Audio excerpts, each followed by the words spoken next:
नमस्कार, मैं तीर्थ बोल रही हूँ।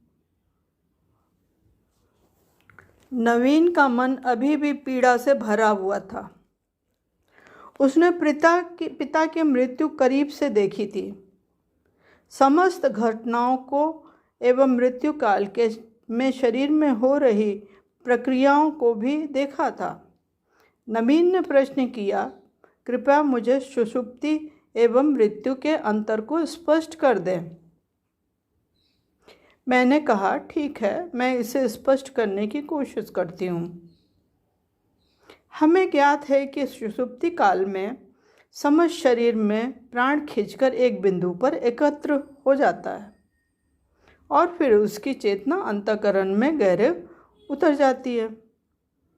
इस प्रकार हमारे शरीर का बोध प्रायः समाप्त हो जाता है। पुनः जागृत अवस्था में हमारी इंद्रियां सक्रिय हो जाती हैं। मृत्यु काल में भी शरीर में समस्त प्राण खींचकर अंतःकरण में आता है, परंतु वह दोबारा फिर इंद्रियों द्वारा ग्रहण नहीं किया जाता है। मानो अब इंद्रियां क्रियाशील नहीं रही।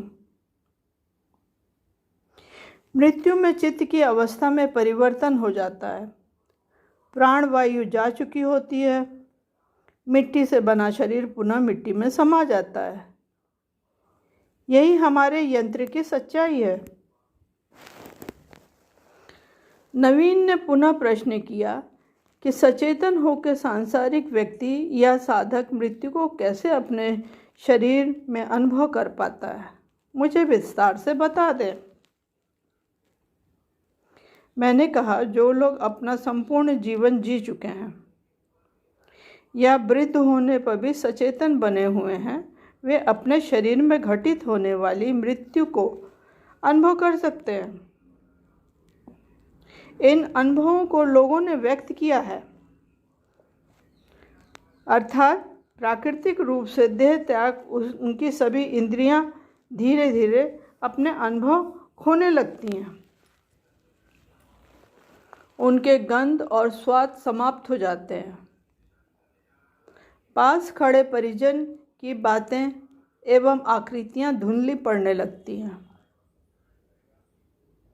उनका स्पर्श, हाथ, पैर तथा निचले हिस्से के शरीर का अनुभव भी समाप्त सा होने लगता है।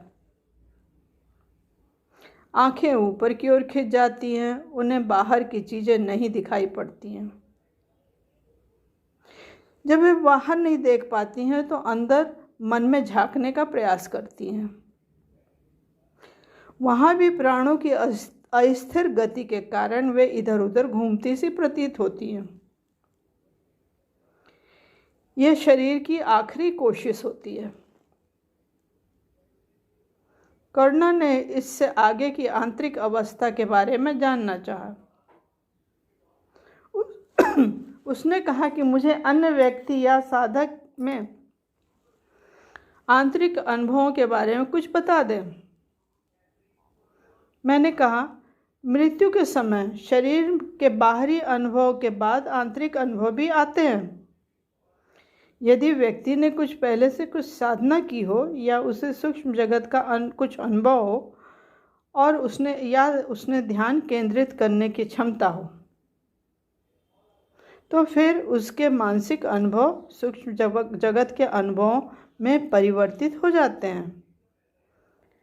यह अनुभव सबके भिन्न भिन्न होते हैं।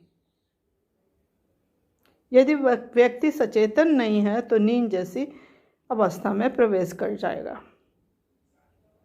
महाज्ञानियों ने, महर्षियों ने आगे की सब सच्चाई गुप्त रखी है, क्योंकि समाज ने मृत्यु स्वीकार नहीं की है।